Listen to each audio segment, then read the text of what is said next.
दोस्तों आप सभी का फिर से एक बार वेलकम है हमारे इस सेक्शन के क्लास नंबर 4 में, जो है हमारा working with cell reference. Cell reference होता क्या है, कितनी प्रकार का सेल रेफरेंस होता है, कौन सा सेल रेफरेंस कहाँ पे आपको यूज करना है। दोस्तों आज की इस वीडियो में आपको कंप्लीट समझ में आ जाएगा।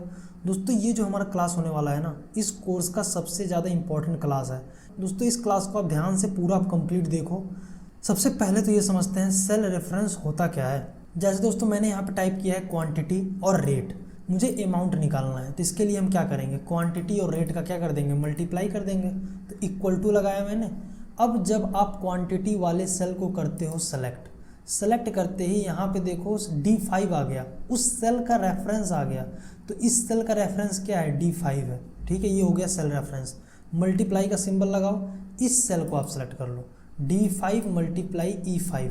ठीक है, तो इसे बोलते हैं क्या, सेल रेफरेंस। ठीक है, अब मुझे क्या करना है, इसका भी अमाउंट इसी प्रकार निकालना है। ठीक है, 25 मल्टीप्लाई 65। तो बार बार यहाँ पे फार्मूला नहीं लगाऊंगा, इसको सेलेक्ट करके कॉर्नर से यहाँ से क्या कर दूंगा, ऐसे ड्रैग कर दूंगा। ठीक है, ड्रैग करने से हुआ क्या, ऑटोमेटिक कैलकुलेशन हो गया। ठीक है, इन सभी का मल्टीप्लाई करके यहाँ पे दिखा रहा है। लेकिन अब ये कैलकुलेशन ऑटोमेटिक हुआ कैसे, मैंने तो भाई इस सेल में फॉर्मूला लगाते वक्त इन दोनों को सेलेक्ट किया था ना। तो यहाँ पे जाते ही ये दोनों कैसे सेलेक्ट हो गए, यहाँ पे डबल क्लिक करके देखो आप, देखो ये दोनों सेलेक्ट हो गए। ये कैसे हुआ, मैं एंटर करता हूँ, यहाँ पे देखो, इस पर डबल क्लिक करो, देखो इन दोनों का मल्टीप्लाई करके यहाँ पे रिजल्ट दिखा रहा है। ठीक है, तो ये हुआ किसकी वजह से, सेल रेफरेंस की वजह से। जब हम ऊपर थे तो इन दोनों का सेल रेफरेंस का मल्टीप्लाई यहाँ पे कर रहा था, जब हमें ड्रैग करके नीचे आए तो इन दोनों का सेल रेफरेंस का मल्टीप्लाई कर रहा है, फिर नीचे आए तो इन दोनों का सेल रेफरेंस का मल्टीप्लाई कर रहा है। तो ड्रैग करने से ऑटोमेटिक हमारा सेल रेफरेंस क्या हो जा रहा है, चेंज हो जा रहा है। तो ये जो ऑटोमेटिक सेल रेफरेंस चेंज हुआ है, इसे कहते हैं रिलेटिव रेफरेंस। ठीक है, ये रिलेटिव रेफरेंस का हमारा एग्जाम्पल है। मान लो इसी एग्जाम्पल में मुझे क्या करना है, तीनों का प्लस करना है। तो मैं यहाँ पे क्या करता हूँ, इक्वल टू लगाता हूँ, इसको सेलेक्ट करता हूँ प्लस, फिर इसको सेलेक्ट करता हूँ प्लस, फिर इसको सेलेक्ट करता हूँ, एंटर कर दिया, तीनों का प्लस हो गया। अभी एग्जांपल लेके बता रहा हूँ। ठीक है, अब मुझे नीचे इन सभी का प्लस करके यहाँ पे रिजल्ट आ जाए, फिर इन सभी का प्लस करके यहाँ पे रिजल्ट आ जाए, है ना, फिर इन सभी का प्लस करके यहाँ पे रिजल्ट आ जाए। तो मुझे बार बार फॉर्मूला लगाने की जरूरत नहीं है, इसको कर दो यहाँ से ड्रैग, देखो ऑटोमेटिक आपका यहाँ पे कैलकुलेशन हो गया। डबल क्लिक करके देखो, सेल रेफरेंस हमारा चेंज हो गया। ठीक है, देखो, तो ये क्या है, हमारा रिलेटिव रेफरेंस है। ड्रैग करने से जो हमारा ऑटोमेटिक सेल रेफरेंस क्या होता है, चेंज होता है, जो आपने सेलेक्ट कर रखा है। ठीक है, रिलेटिव रेफरेंस आपको समझ में आ गया। अब समझते हैं एब्सोल्यूट रेफरेंस। ठीक है, सेल रेफरेंस हमारे 3 प्रकार के होते हैं, relative reference, absolute reference, mix reference. अब हम समझते हैं एब्सोल्यूट रेफरेंस का आपको कहाँ पे काम करना है। देखो अब यहाँ पे देखो, मुझे करना क्या है, सबसे पहले क्वांटिटी और रेट का क्या कर देना है, मल्टीप्लाई कर देना है, अमाउंट हमारा आंसर आ जाएगा। अब मैं चाहता हूँ इसी प्रकार सभी का हमारा यहाँ पे रिजल्ट आ जाए कैलकुलेशन करके। तो क्या कर देंगे, यहाँ पे ऐसे ड्रैग कर देते हैं। ठीक है, देखो ऑटोमेटिक हमारा रिजल्ट आ गया। लेकिन अब मुझे निकालना है GST, इस अमाउंट का 12% GST निकालना है।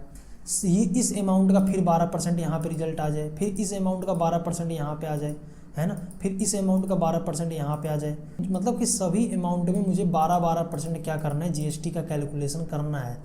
अब मैं क्या करूँगा, जब इक्वल टू लगाऊंगा, इस अमाउंट को सेलेक्ट करूंगा, मल्टीप्लाई का सिंबल लगाऊंगा, फिर मैं यहाँ पे GST वाले सेल को सेलेक्ट कर लूँगा।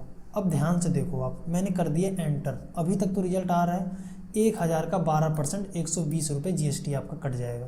अब मैं यहाँ पे क्या करूँगा, मैं चाहता हूँ इसी प्रकार सभी का कैलकुलेशन हो जाए ना।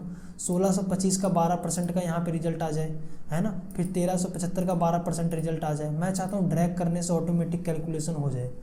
तो ड्रैग करो आप, देखो पहले एक ड्रैग करके यहाँ पे दिखाता हूँ। देखो एरर आ रहा है, आप देखो यहाँ पे एरर आ रहा है, क्यों आ रहा है, ध्यान से देखो आप। पहले ऊपर वाले पे डबल क्लिक करके देखो, इन दोनों का हमारा कैलकुलेशन हुआ था। ठीक है, एंटर करो। मैंने बताया ड्रैग करने से क्या होता है, सेल रेफरेंस ऑटोमेटिक चेंज हो जाता है। ये जो हमारा 1000 था ना, ये तो हमारा ड्रैग करके यहाँ पे 1625 हो गया, सही है।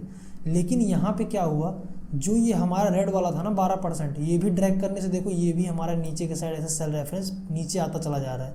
ठीक है, मतलब 12% से खिसक के नीचे आ गया। मैं इसको पूरा ड्रैग करके दिखाता हूँ आपको, है ना, तब आपको ज़्यादा समझ में आएगा। यहाँ पे डबल क्लिक करके देखो, ये तो हमारा सेल रेफरेंस चेंज होकर यहाँ पे आ गया, सही है। लेकिन मैं चाहता था नहीं, 12% का ये हमारा सेल रेफरेंस यही होना चाहिए। ड्रैग करने से ये 12% हमारा चेंज नहीं होना चाहिए। ठीक है, ये सेल रेफरेंस नहीं बदलना चाहिए। ठीक है, इस पर डबल क्लिक करके देखो ये चेंज हो रहा है, सही है, लेकिन ये सेल रेफरेंस हमारा नीचे की साइड खिसकता चला जा रहा है। ये जो रेड वाला सेल रेफरेंस है 12% वाला जो सेल रेफरेंस है, इसको मुझे चेंज नहीं करना है ड्रैग करने से, वो अपनी जगह पे ऐसे लॉक रहे। तो इसके लिए आप क्या करोगे, यहाँ पे आपको जब इक्वल का सिंबल लगाते हो इसको सेलेक्ट करते हो, मल्टीप्लाई, फिर इसको सेलेक्ट करते हो।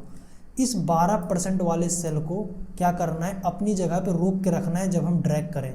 ठीक है, तो इसको ऐसे सेलेक्ट करके, ठीक है, F3 वाले सेल रेफरेंस को, F3 मतलब क्या 12%, इसको कर देना है F4 प्रेस कर देना। ठीक है, फंक्शन की का F4 प्रेस करना है लॉक करने के लिए। ठीक है, तो ये सेल रेफरेंस हमारा क्या हो गया, लॉक हो गया। ठीक है, मैंने कर दिया। अब यहाँ पे एंटर। अब इसको ड्रैग करके देखो, आप ध्यान से देखो, किसी पर भी डबल क्लिक कर दो। ये तो भाई सही है, 1375 हमारा नीचे की साइड आ गया, लेकिन ये सेल रेफरेंस हमारा वही है। ठीक है, देखो इस पे देखो, ये सेल रेफरेंस हमारा बदल गया 375 का 12%, फिर देखो 300 का 12%। ठीक है, इस टाइप से दोस्तों आप सेल रेफरेंस को अपनी जगह पे रोक के रख सकते हो। अब इसी प्रकार एब्सोल्यूट रेफरेंस का एक और एग्जांपल देखते हैं। यहाँ पे देखो मैंने टाइप किया है नेम, और मैंने सभी नेम का बेसिक सैलरी टाइप किया है।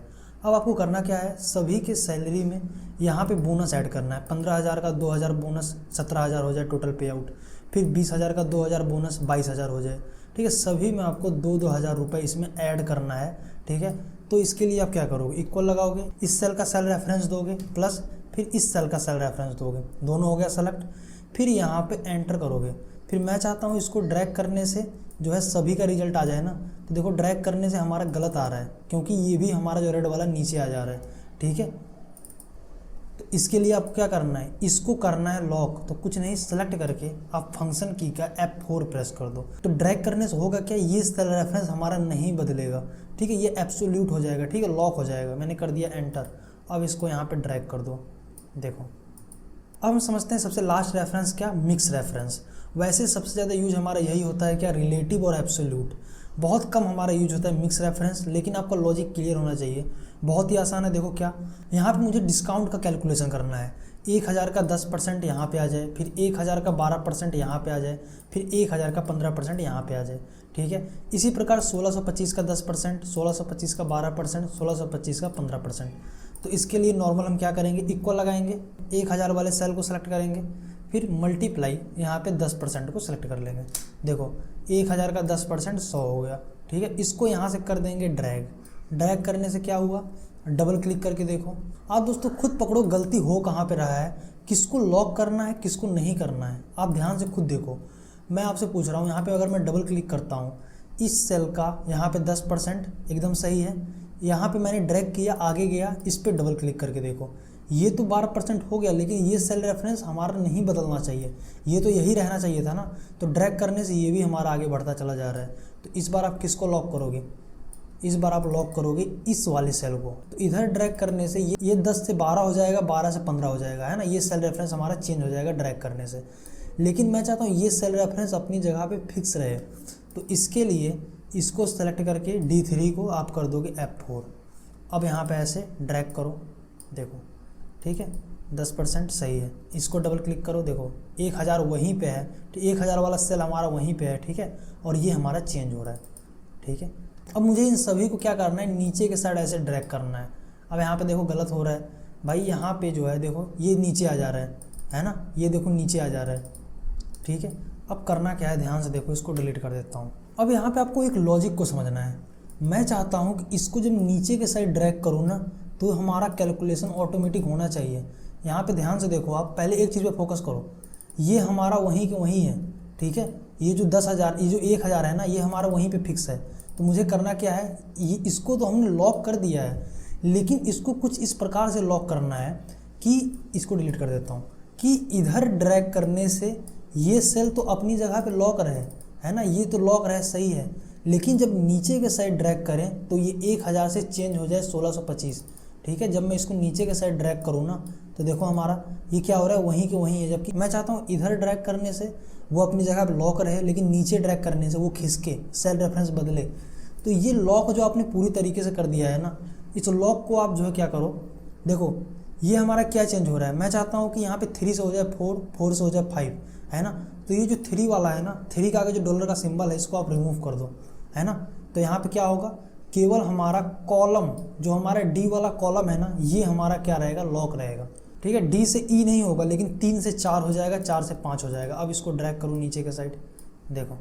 ठीक है, अब डबल क्लिक करके पहले देखो, देखो यहाँ पे अब सही है ना, ये चेंज हो रहा है ना हमारा। पहले इस पर फोकस करो, अभी ठीक कर लेंगे जो गलती हो रहा है हमारा। ठीक है, ये चेंज हो रहा है, लेकिन इधर ड्रैग करने से देखो हमारा वो वही के वही है।